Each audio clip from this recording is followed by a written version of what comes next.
Hello, everyone. Welcome to another edition of In the Spotlight. I'm Mike Kenichi, and I'm excited tonight, and I'm sure everybody in Derby and West Haven will be as well. This man needs no introduction. He's been coaching for over 30 years. He was a former tri-captain of the Derby Red Raiders football team, an outstanding baseball for the Red Raiders. He took his career to another level at Central Connecticut State University. He's been coaching everywhere: Derby, Maloney, Woodland, Wilbur Cross, West Haven, where he's been there for the last 16 years. It is my honor to introduce to you the one and only Ron Luneau. And Coach, I want to thank you for coming on today. As you know, it's an honor. Mike, thanks for having me. The last time we did this was about 5 years ago, I think up at the Seymour studio. Yeah, and Coach, you're the first person. I was doing my math today. You're the first person to be on all three of the shows I've done: Hometown Heroes, Valley Sports Rewind, and now In the Spotlight. So you three-peated, so congratulations. That's only because you like me.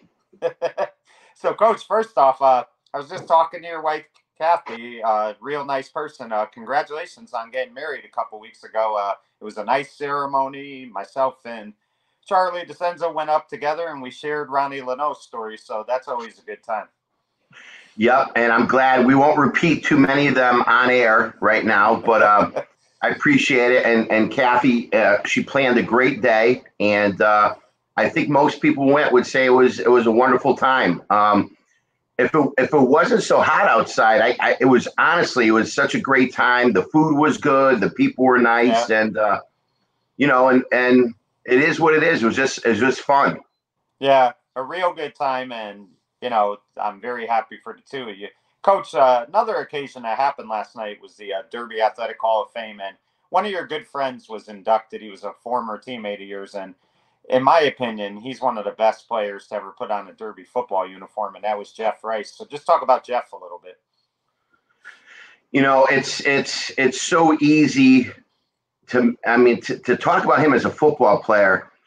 If you ask opponents, if you ask other coaches, his teammates, our coaches, he was really the guy that we centered around. Every team has one or two special players. He was our special player. And his work ethic was impeccable. Off season, during season, he was tough. He was one of the tougher kids I've ever seen. And again, he was just a kid who was determined to do well in that sport. And he was tough. He was very, very tough. A lot of people forget that he had a full scholarship to UConn.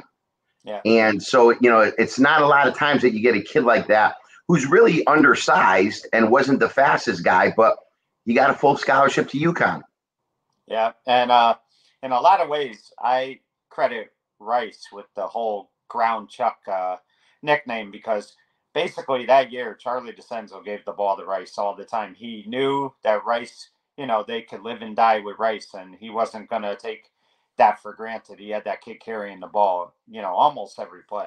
Yeah. Well, it was partially the plan and partially unplanned, and a reaction. We had lost our best receiver in game, I want to say, in a preseason, and then he played 2 games with us and was lost again. He had 2 knee injuries. Yeah. And the one game he was back for against North Haven, he caught a touchdown pass.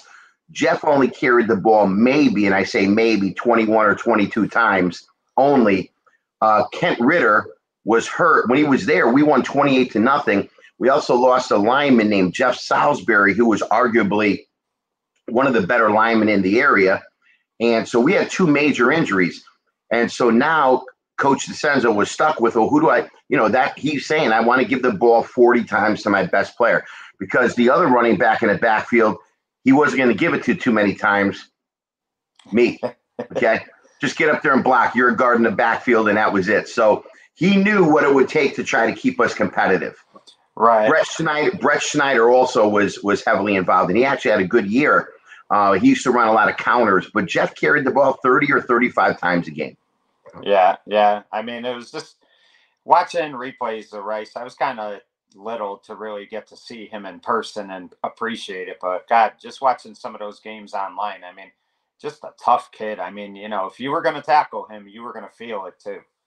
Yes, He used to punish the tackler. I mean, he really was. There's not a lot of running backs like that anymore. The game has changed significantly. I mean, it's still rough, but the game, if I was even laughing at our offensive linemen, how they stood then versus now.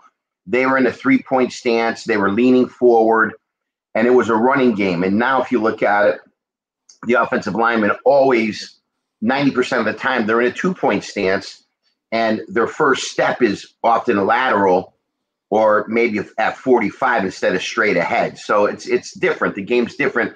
It's evolved a lot over the last 30 years. Yeah, it definitely has. Coach, one person I saw last night at the event, and it made me think of his father because you were good friends with his father, was Sean Monahan. And last time you and I talked, on air anyway, Mo was going through some tough health issues. We had seen him a few times in the hospital, and since then he passed on. And just a great guy, and I know you got along with him very well. And he's also in the Little League Hall of Fame. He coached Little League, and I just know that the two of you had a real good friendship. So talk about Coach Mo a little bit. Coach Mo, what a great man, what a great guy. He's another one. He gave so much of his life to the community of Derby, coaching Pop Warner, Little League, Biddy basketball, helping out he was the head. A lot of people don't remember he was the head high school basketball coach for 2 or 3 years in the early 90s. Yeah. He was and he loved Derby. And again, he's somebody that we all loved and cared about. I was lucky or unlucky, whatever you want to say. He passed in a rehab center in Orange. So I was able to go see him every couple of weeks in Orange on my way to work to West Haven. And I was able to see him a few days before he passed on. And I spoke to his son about it. And, it was just one of those things. I just felt so bad for him. But the memories were good. I was telling Charlie last night, we were talking about it. And, of course, John DeFrancisco, we were sitting together. And I do feel a little bad because I think I owe him about $2,000 because every day after football practice for 2 years, we ate a kibasi and kraut sandwich or a chicken parm grinder off the back of his canteen truck. And we never paid for it. So, and back then I was about 275 pounds. So I definitely ate a lot of food. And I figured it might be somewhere around $2,500, just a conservative estimate. Yep. Yeah. And, Coach, those are the things about coaching that are always fun. I mean, you guys have to go through the grind every day. People don't realize you put in a lot of work. It's not just going to practice 3 to 6 o'clock every day. You got to have coaches meetings on Saturdays and Sundays. So, I mean, you're working coaching 7 days a week, but it's those things like that you have fun with. I mean, you guys share a few laughs now and then, you eat together and stuff like that, and you have fun with each other. Because if you don't, the season's just going to drag on and on for you. Yeah, you have to have fun. And we had fun with those guys. Myself, Coach DeFrancisco, Charlie DeCenzo, Coach Oko, Mo Monahan, Tony Lucibello, Tom D'Onofrio, Dave Chevarella eventually. It was a great crew of guys, and those were good memories. And you're right.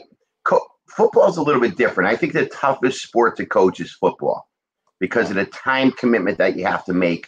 The other sports, either way, coaching requires a lot of time.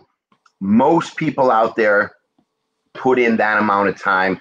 The average person out there, the average parent or the average person, they don't know how much time goes into it. They just don't.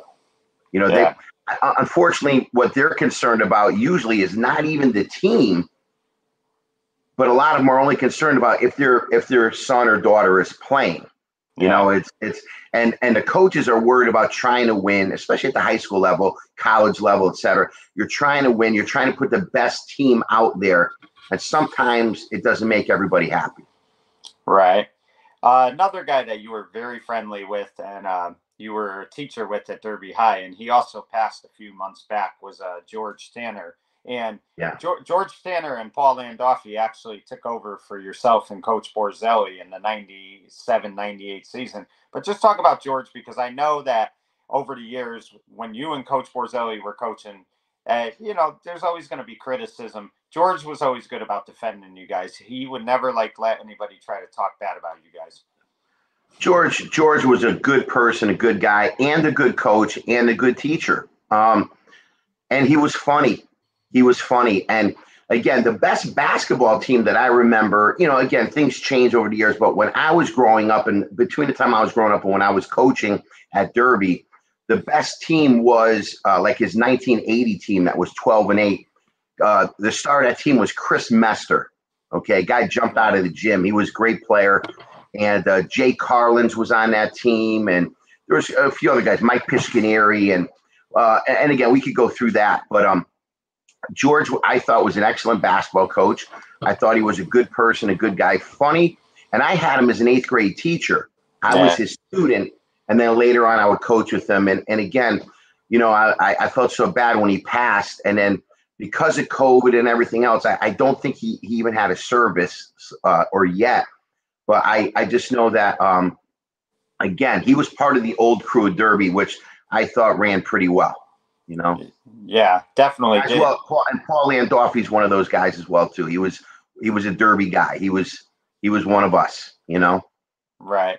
One of the players, Coach, that you coached, and again, I'm thinking of people I saw last night at the event, and it's really good to talk about them on this program today. But one of the guys you coached, who I thought was one of the best Derby football players ever, was David Ann Roman. And just talk about Dave, because, Coach, I mean, we could go on and on, but boy, I credit him a lot with that 1992 season, the turnaround, because he was like a coach on the field. I think the players were more afraid of getting yelled at by him than the actual coaches. This is year 34 for me coaching football. And I coached in high school. I've coached in high school. I've coached in college. And the players there's so many good ones. But the ones who really stick out, at Derby, David Ann Roman. At Southern Connecticut, Jacques Saint-Cyr and Rashawn Dumas.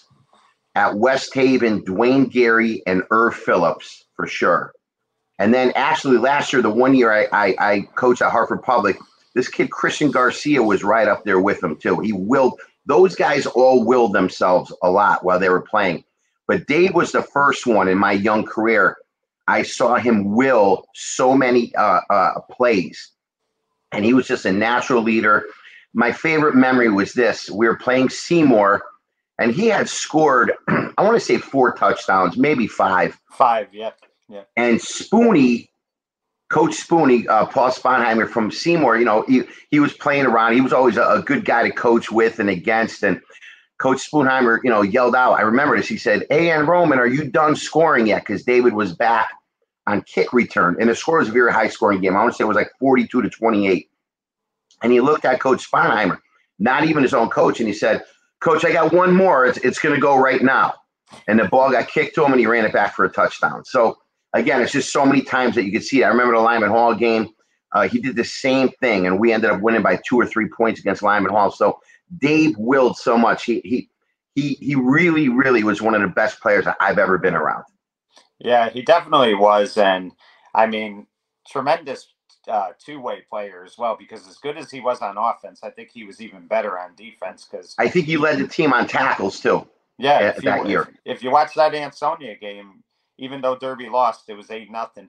He made every tackle, and I talked to guys like Mike Mahalsick, Greg Soldier, and stuff like that. And anytime that game gets brought up, they say the same thing. David Ann Roman had the game of his life.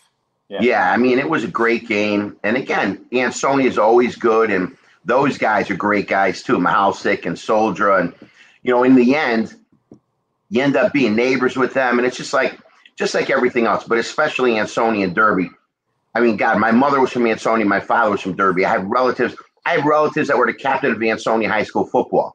So it goes back and forth. But I think I love the rivalry. I always liked it. And then afterwards, you end up hanging out with those guys. You know? It's fun to see that once high school ends and they get to know each other. You laugh because it's like, why do we hate each other? Because it's just great guys, Yeah, it's just the way it is. It's kind of like the West Haven Notre Dame rivalry. I mean, there's a competitive. We open up with them this year, and yet afterwards, a lot of those guys end up hanging out together afterwards as well. Coach McCarthy was a Notre Dame guy. He played for Notre Dame, ended up being the West Haven coach for 30 some odd years. Yeah. Coach, speaking of Derby, Ansonia, when we were at your wedding, myself, Charlie DeCenzo, we ran into Jeff Toney, great guy.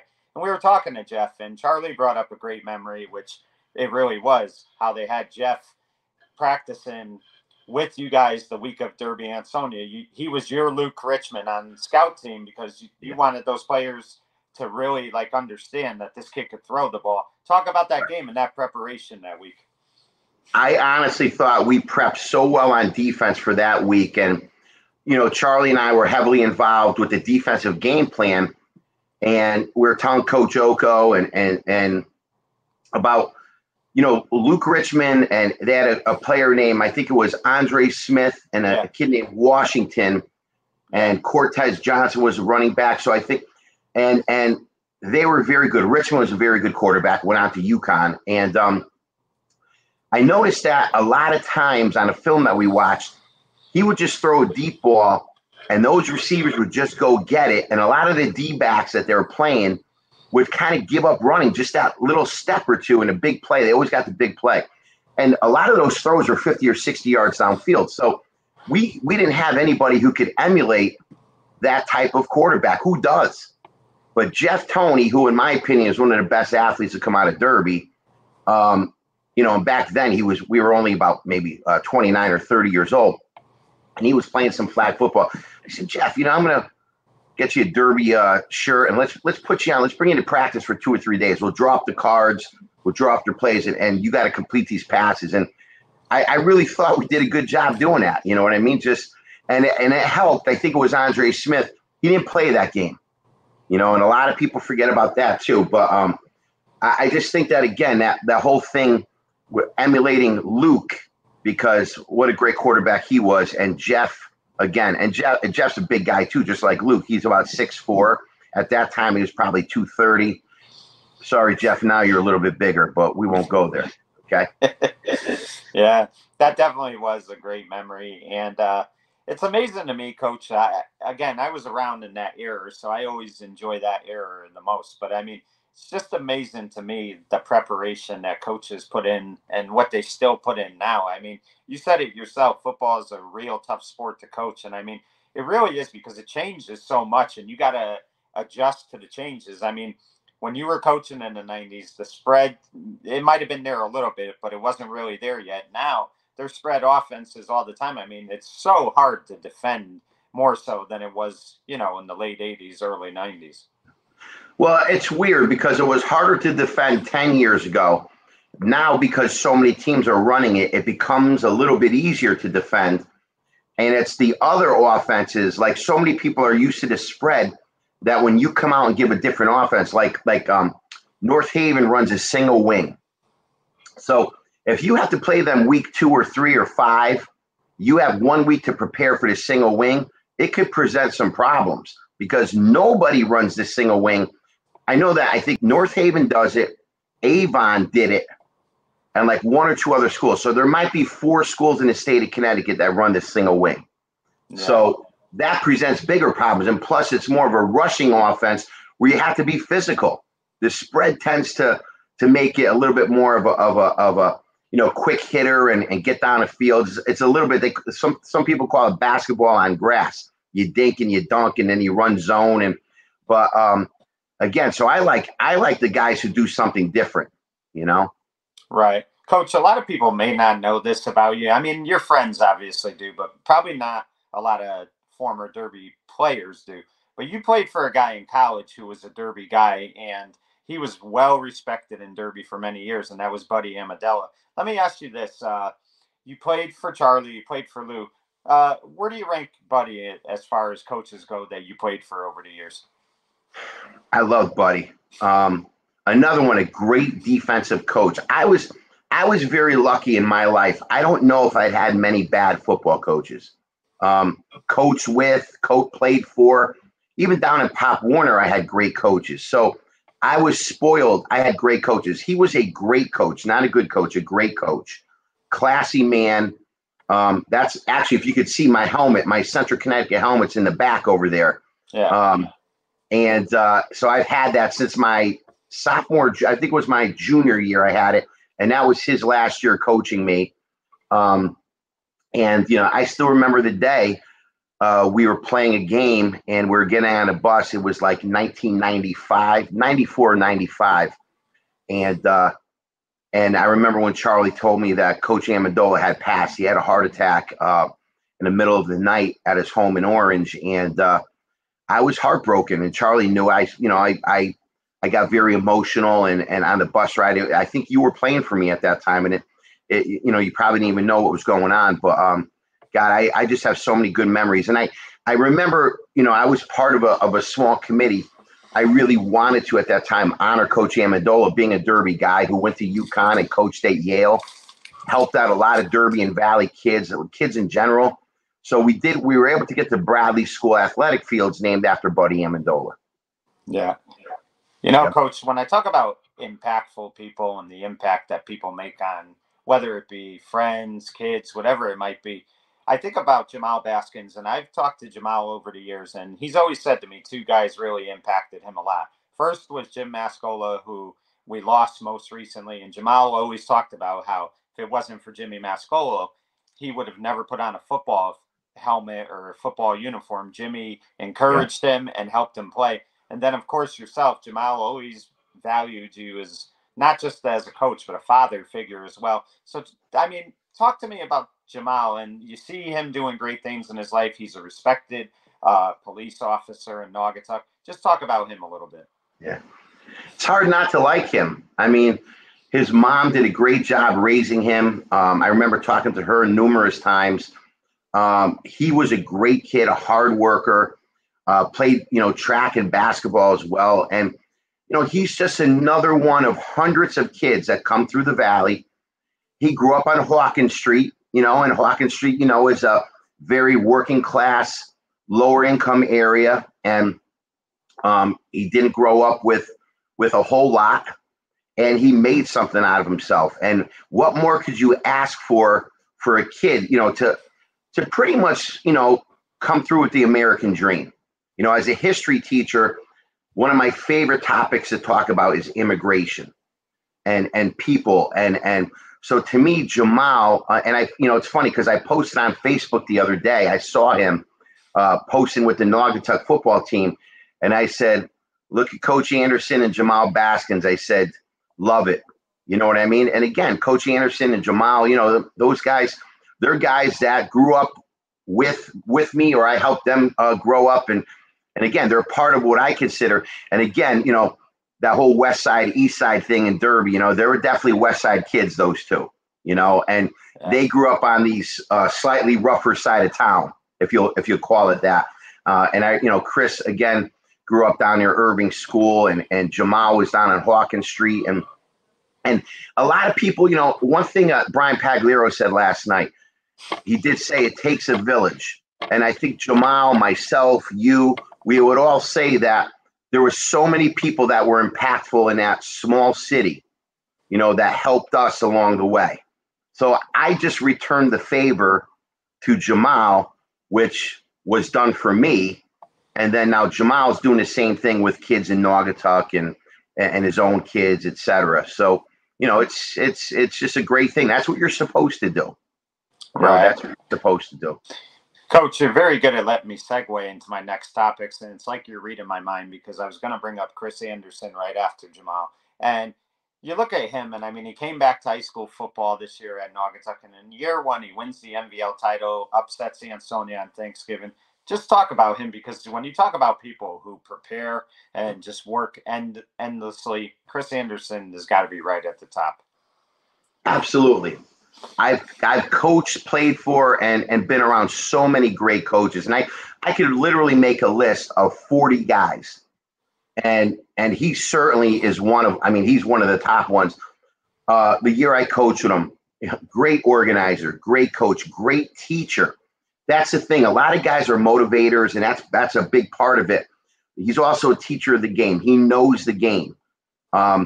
I often said to him many times, and you can ask him, I said, Chris, every situation is different, but, I feel like a lot of times I should be watching you on Saturdays coaching in a Big Ten or Sundays coaching in the NFL. I mean, and I remember since he was a little kid, he absolutely loves the game of football. Yeah. So what more can you say? Yeah, he's just done a tremendous job, and I mean, he'll work hard at anything. If he was coaching a wiffle ball team right now, he would have them making plays efficiently. I mean, he would have No doubt. everything down to a T.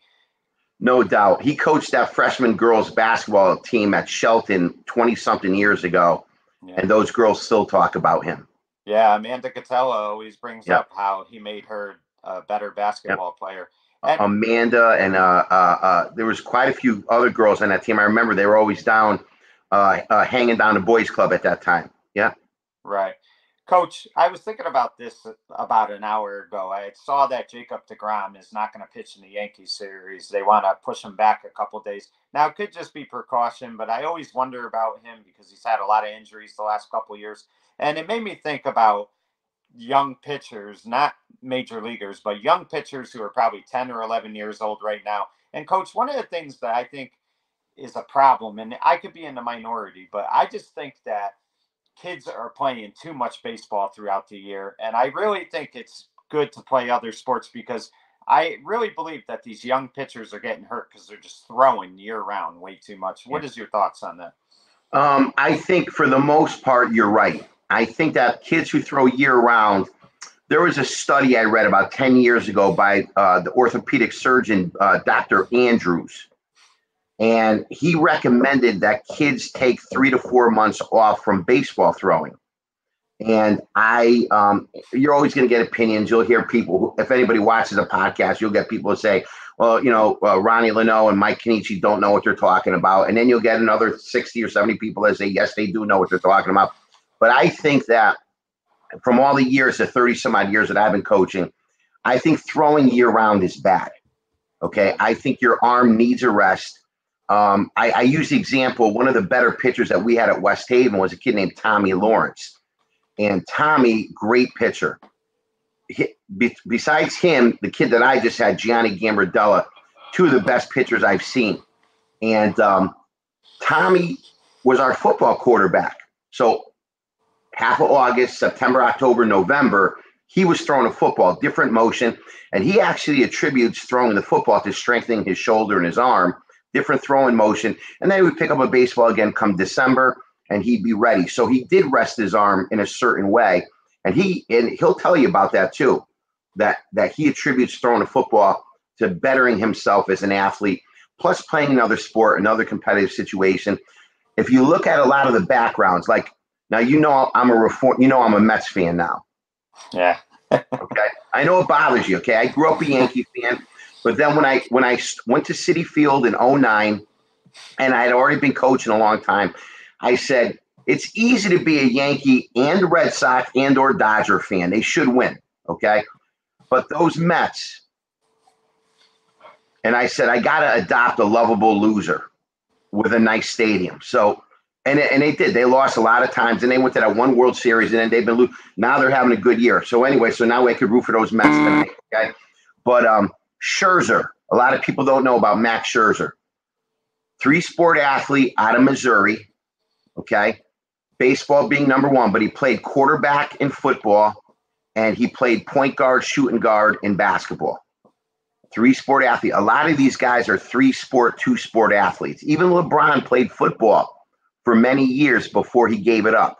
Yeah. So again, and so a lot of these parents who pigeonhole a kid into one sport, I don't think it's a good move for the most part. I really don't. But, I'm only a coach for 30-something years. I don't know that much. I don't know that much. Coach, you talked about Gambardella, and I wanted to touch on him a little bit because what a season he had, and he was hurt for some of it. But, I mean, God, when he's out there, he is fun to watch. And, I mean, I was so happy to see him make the All-SEC team because he is just a tremendous talent. He really is. I mean, you talk about coaching 30-some-odd years. Let's just talk about baseball for a second. Where would you rank him on some of the players you've coached in your 30-plus years? In baseball? Yes. Yeah. That's number one. That's pretty impressive. Yeah. Number one. Yeah. Not only was he our best pitcher, but now flip it around the other side. A lot of people don't know this. He had 70-some-odd at-bats this year. Did not strike out once. Yeah. So every time he went up to bat, he either walked, got a base hit, or put the ball in play. He never struck out this year. Yeah. So he's an offensive threat. In our state playoff game against Manchester, he pitched a shutout, and then in the top of the seventh, hit a double that knocked in our one run, and we won the game 1-0.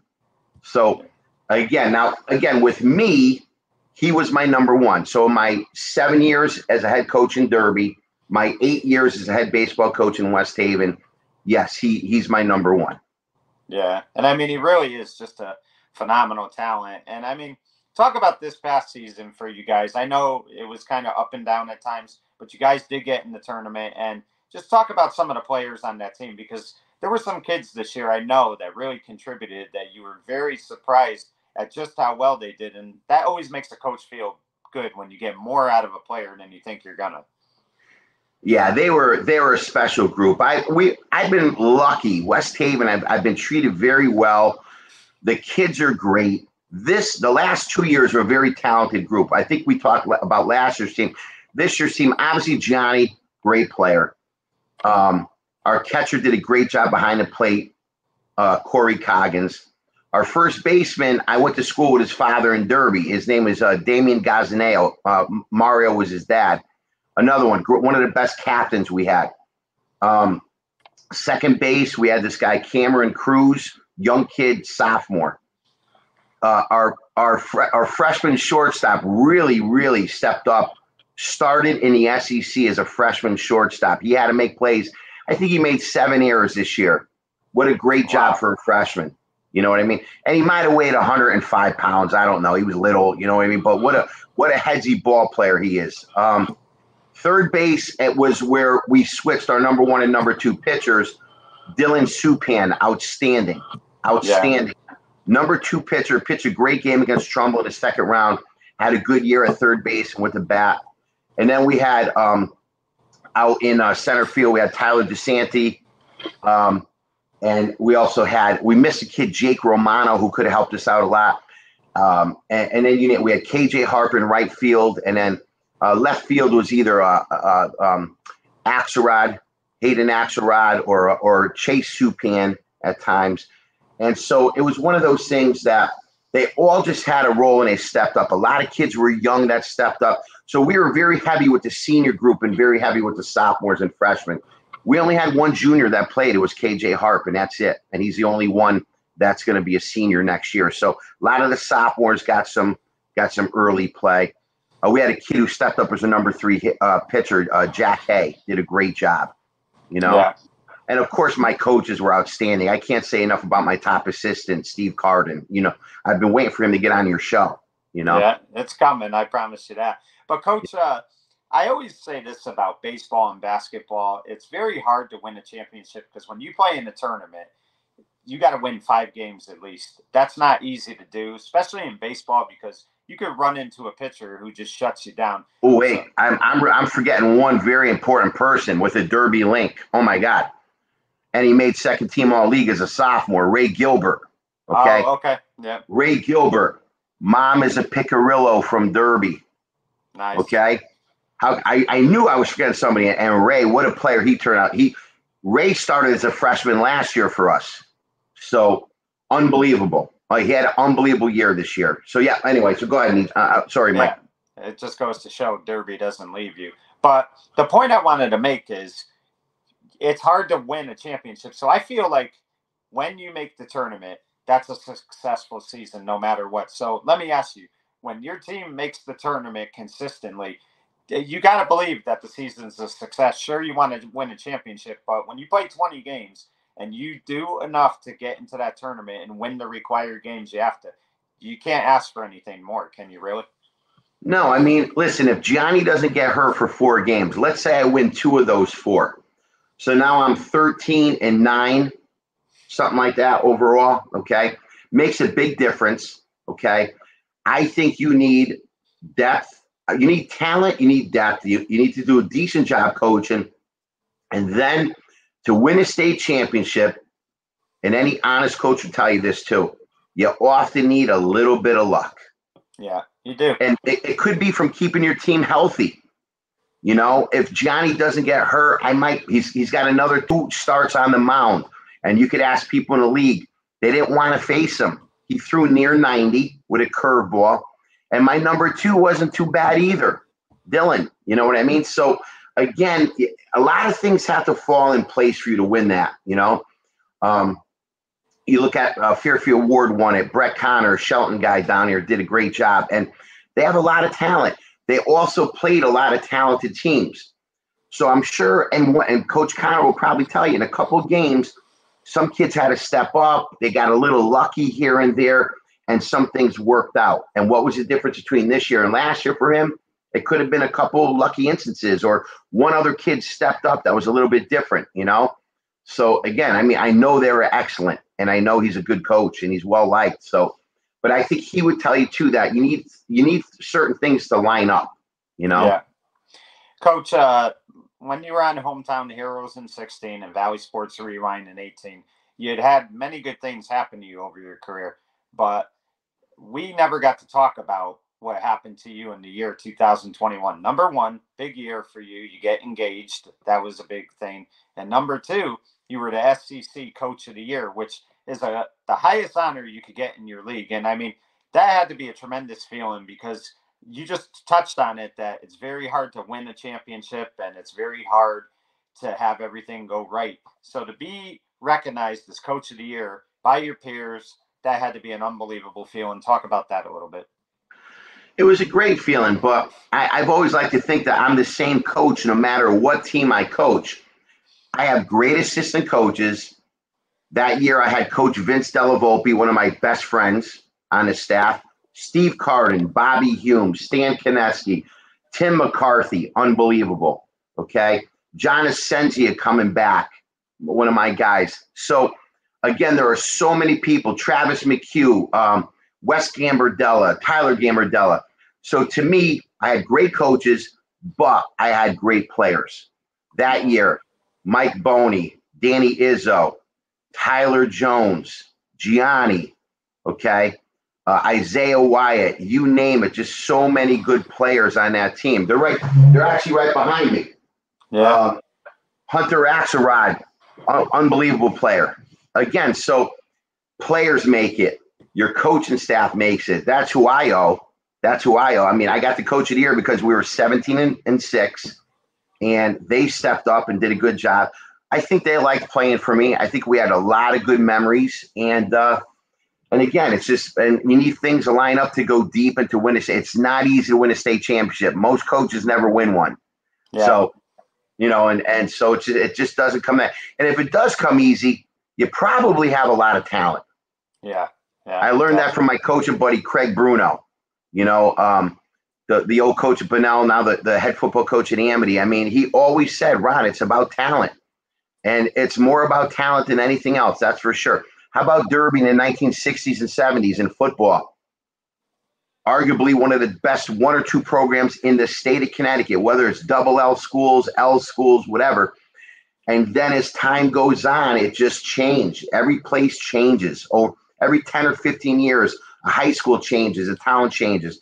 If it doesn't, then you're pretty lucky, you know, in terms of tradition and winning. And all you have to do is look at a lot of the traditional basketball powers down in Bridgeport, Harding, Bridgeport Central. Back when I was in high school, you would never step on the court with those guys. Those guys would bury you. They were that good. They had pros. Now, I don't know if Bridgeport Central and Harding have had a winning season in 5 years, either one of them. And did the coaches forget how to coach, or did they just, are the players going somewhere else? And, you know, so it's, to me, it's just things change, you know, things change, you know.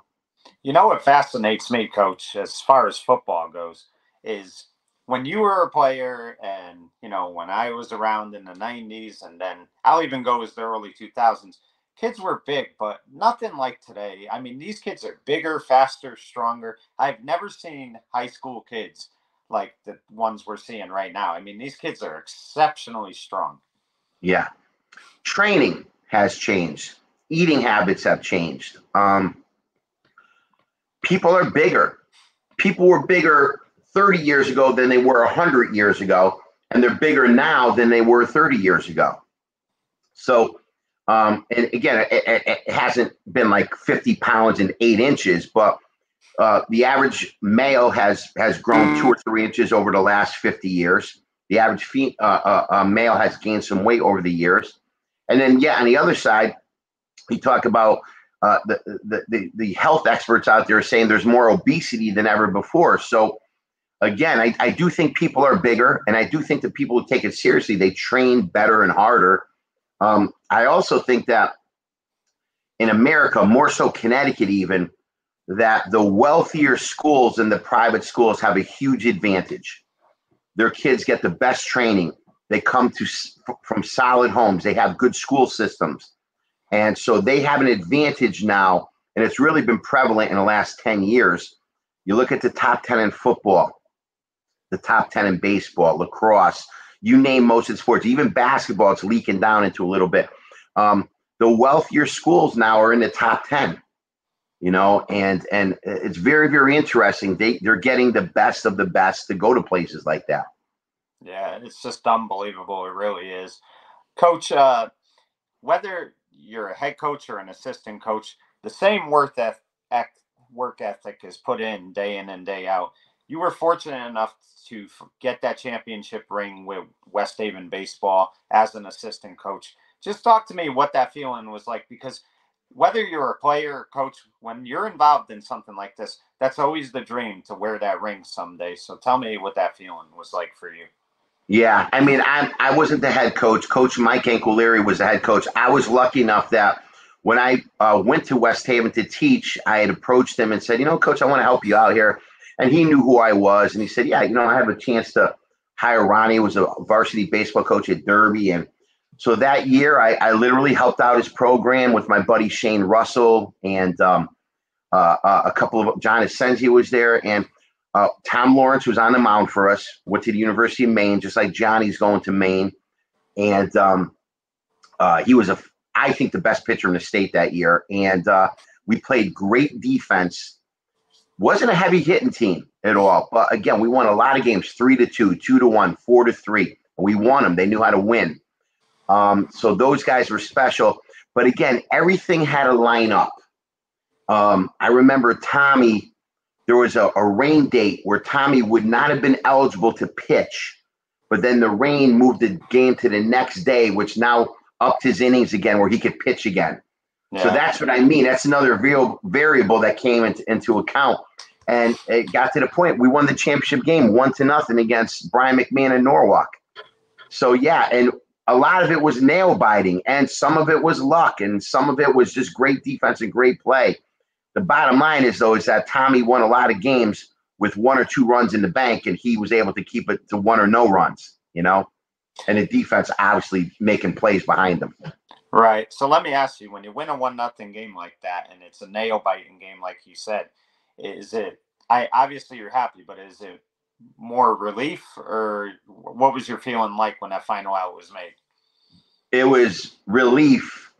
It was exuberation. You name it, anything that you could come up with. First it was relief, and then it was like, let's go, it's great.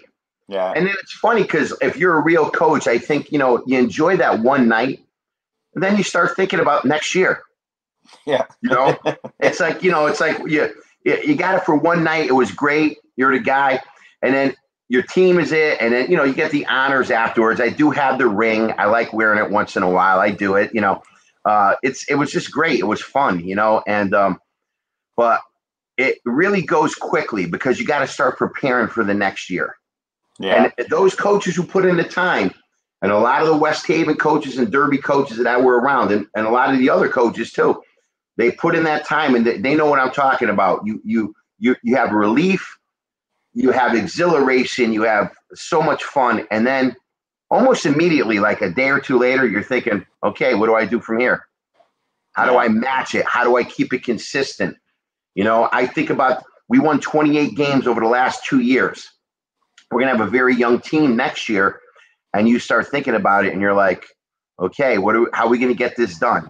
You know what I mean? Yeah. And the coaches are worried about the kids are worried about the kids, and the fans don't really know what goes on to doing it. They just want to know when they show up to the first game, April 3rd, they're like, they want to see what team West Haven puts out there. And then if they lose, they could criticize some of them, or if they win, they could say, well, they're supposed to win or whatever it is. So they don't know all the workings that go on 24/7 in the off season, Yeah, definitely.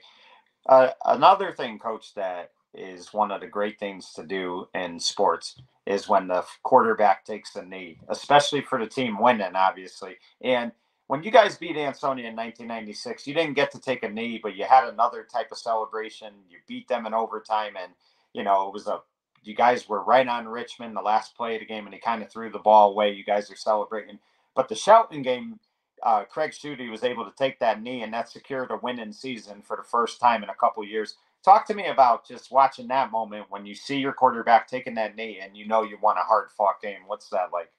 It's the same thing. It's relief. It's happiness for the kids. It's happiness for you. And again, it lasts for, and if it's one game and not the state championship or something like that, it lasts for like an hour.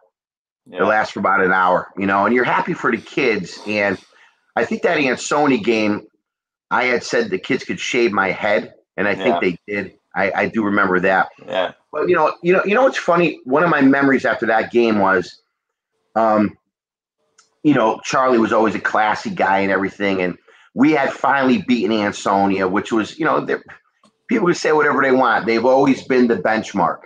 They've always been a benchmark. Probably when I was a kid, Derby was the benchmark in the area. But, Ansonia was a benchmark, and when we beat them, and I'll never forget, Earl Stanley, Coach Dell, and Coach Spoonheimer, Coach Lisi, they all came up to me, shook my hand gentlemanly, and said, congratulations. And I was breathing heavy. A, I was excited. B, I was extremely overweight that year. And Earl was laughing, and he said, hey, congratulations. And those guys, again, they were good guys. They were good guys. And, and in a way, they're very lucky, and they had that, they have an unbelievable record over the last 40 or 50 years, But every once in a while when we would knock them off, they were very humble about it. And they knew, because they know the time that you put in, and they know how hard it is to win, And for us, it was relief. And do I wish we beat them more? Yeah, but so does everybody else in the state of Connecticut, Yeah, they definitely do. One coach that really impressed me, Coach, was a guy by the name of Steve Adazio. Not just because he was a great high school coach, and then he went on to college, and he was a member of 2 national championships teams as an assistant coach. Don't forget Coach Hunt for Ansonia too. I got to throw in Jack too. Yep. Yeah. Go ahead for Steve. Yep. Yeah, but Steve was always very complimentary to Charlie and his staff about the program they ran, and he often told Charlie, that's what I want my Cheshire Rams to be, is what your program is. And that says a lot about a guy. And granted, he was just starting out, so he hadn't established himself as a winner yet. But the fact that he took what he saw from that program, and that's what he wanted to do with his, it's just the little things like that that really tell you what kind of coaches these Derby guys were. I coached with them for a few months, right, at Cheshire. Yeah. Well, that story is very true. And Steve was always complimentary of Derby, always, because Steve himself is a great coach. And it was 1990, the 92 season. He had hired me as his defensive coordinator. And when he hired me for the job, he brought me into his office. And he knew I was from Derby. He knew me from Central Connecticut, where I played with his brother-in-law, E.J. Donahue. And he said to me, he said, I want to know one thing. Are you going to have a problem coaching against these guys? And he pulled out of his drawer a Derby hat.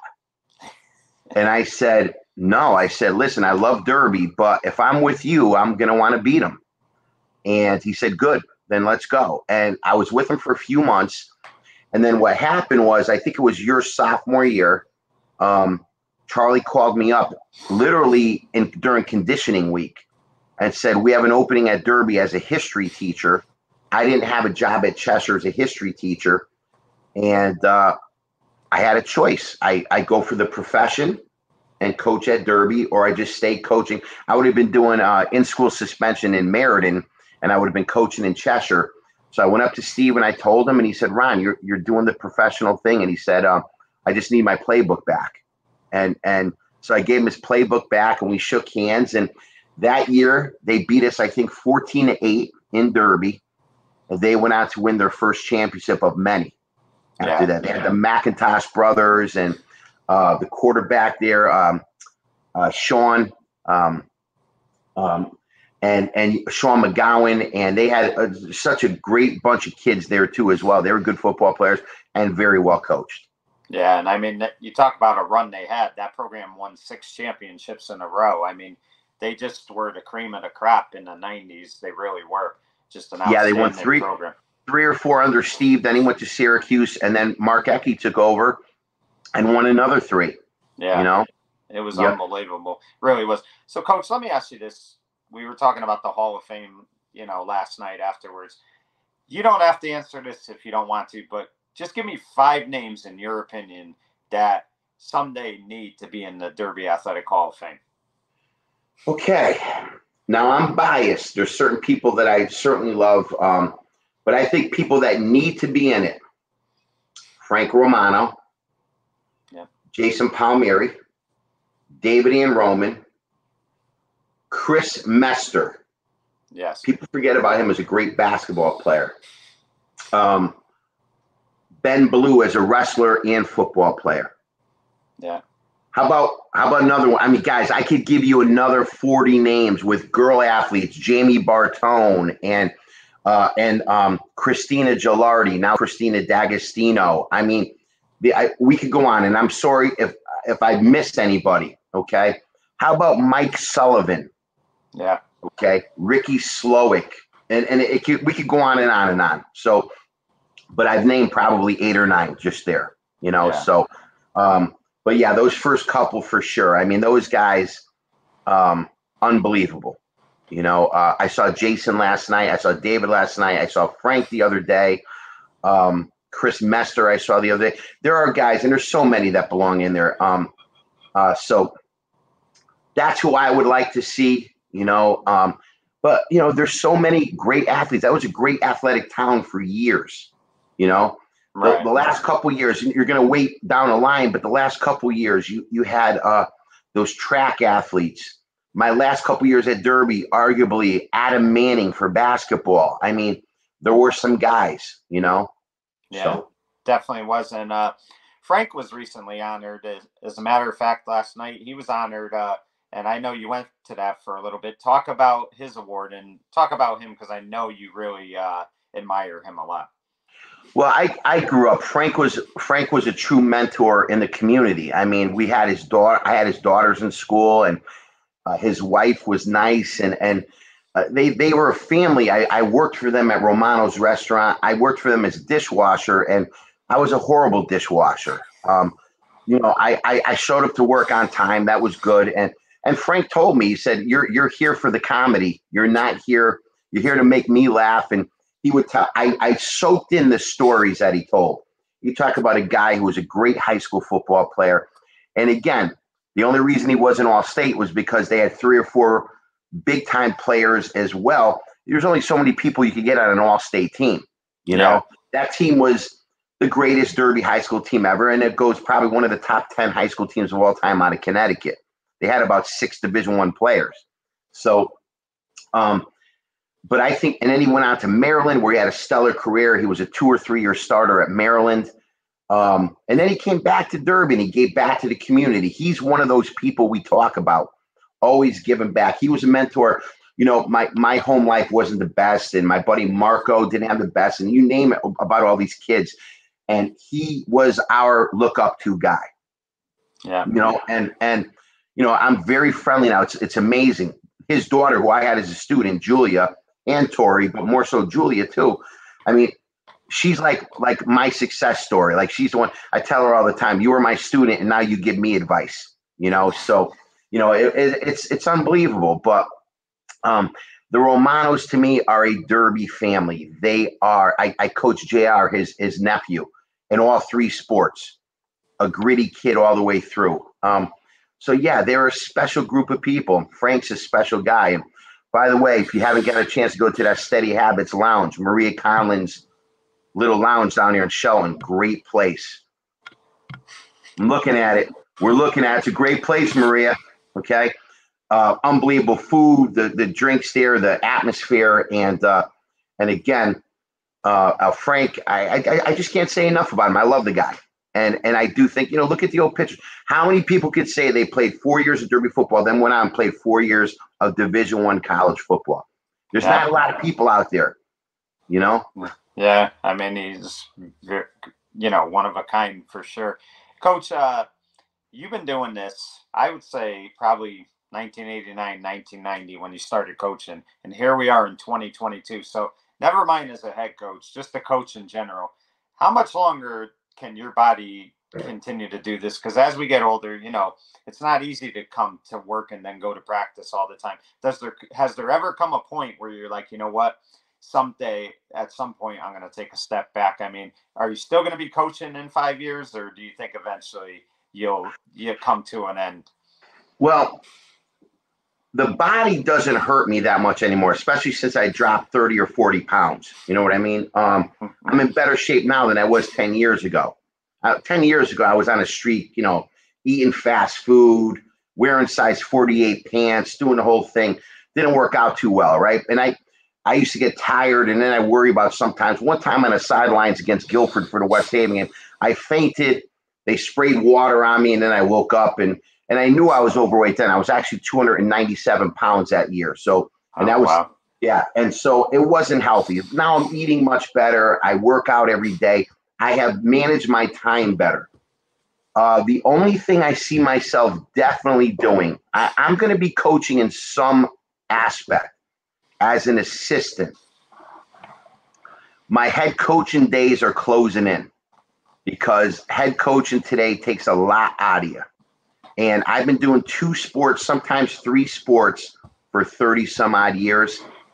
You get more mentally tired, and then today is harder than it was 20 or 30 years ago. There's a lot more. There's social media. There's athletic directors worried about this, and that. There's parents. I have an 80% rule with people. 80 to 90% of the people are good people out there. All it takes is 1 or 2 parents to ruin it. You know what I mean? 1 or 2 adults out there who think they know a lot. And then before you know it, you're putting up with another thing that you just don't need. So as an assistant coach, like right now at West Haven, I'm the defensive line coach. The kids think I'm a nice guy. They know I'm going to help them out with college, which I always do. They know I'm going to do that stuff. And you know what? After a while, you get sick of being like the bad guy sometimes. You get sick of being the leader of the program. You want to step back and I want to have fun coaching. So the end is coming close. I don't know when, this year, next year, the year after, but I'll always coach in some respect as an assistant. But it's hard. It's hard to be a head coach. It's hard to teach and then go to practice. And then that wears you down quite a bit. Yes. Yeah, definitely does. Well, Coach, this was a lot of fun tonight. We touched on a lot of things, and I wish you the best of luck in the high school season, which, is, I want to say, your 32nd year as a high school football coach, which is just remarkable. And it's also 30 years. I mean, they didn't win the championship, but it's the 30th anniversary of that great team you coached with Dave Van Roman when you first came back to Derby. And it's hard to believe it's been 30 years, but it will be come this season. And just talk real quick before we go, just about how special that team was to you, because you got I look at a kid like Claudio Mendez, and I know how happy you were to be able to tell him that he had made all Hoosie, and just talk about that team in that moment with Claudio. That was a great year because, again, Dave was such a great player and a great leader. And then you had a lot of ancillary guys who stepped up. Bizzato, David Bizzato, Tilkey, Stephen Tilkey stepped up, Jamal Baskins, Joe Cabral, George Hay, Claudio. I mean, those linemen stepped up. Angelo Deruba, those guys. Claudio was a 6'3", 175-pound tackle. Josh Charo stepped up. These guys, and Claudio just always was so tough and so respectful and such a smart, headsy player. And I was so happy because he worked so hard and he was so tough and so quiet and humble. And when he made All-League, I just remember hugging him after the Shelton game. And Charlie let me tell him because he was like my guy in the offensive line. You know what I mean? And so that team played above their ability level. They really did. And to finish 7-3 coming back from a tough year the year before. You know, it was great. But I want to throw out there, please come down to some West Haven games. Let's root on our coach, Rich Boucher. And I want to get Boucher on the show, and Mark Maines and Tom Unger and Mike DeVito and all the guys. I would love to get them on one day as a staff or one at a time. My Westies are going to be pretty good, I think, this year, and we'll see what we can do. Well, let's make that happen, and I appreciate you coming on today. Thank you again for all that you do.